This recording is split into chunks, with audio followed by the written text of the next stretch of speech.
Eksklusibong report ni gikan sa RMN DYHP Cebu nga gitudlo karong rason sa mga minor usab nga mga nanghilabot pod sa laing minor. Ilahang gihilabtan 8 anyos. Tanawa.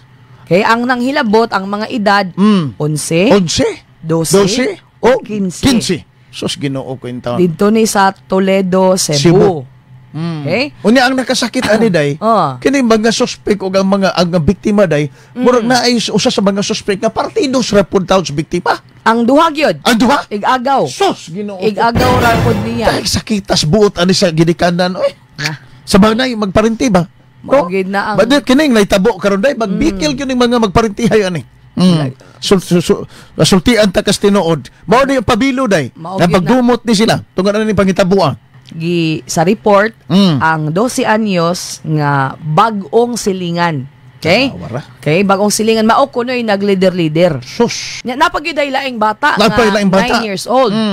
Pero wala siya nang hilabot. Pero ang iyang participation sa laing 9 years old, wala siya nang hilabot atong batang babae.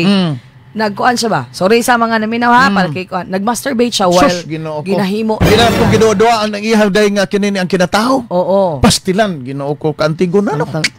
So di mo imagine ding mga bataan ni 8, 9, 11. Ginoo ko taon. Mao agaw ra pud nila unya.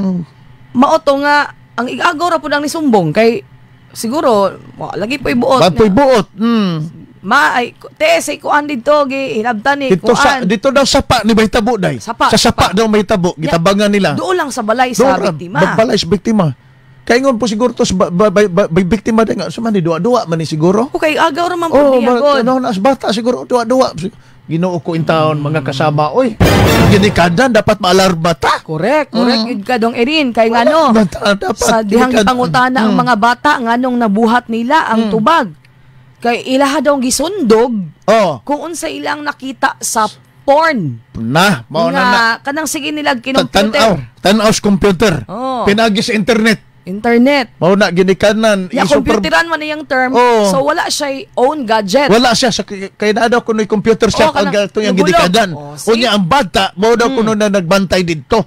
So panawag po siguro niya mga kadula. Dirita. Tanaw tani. Tanaw mo ba?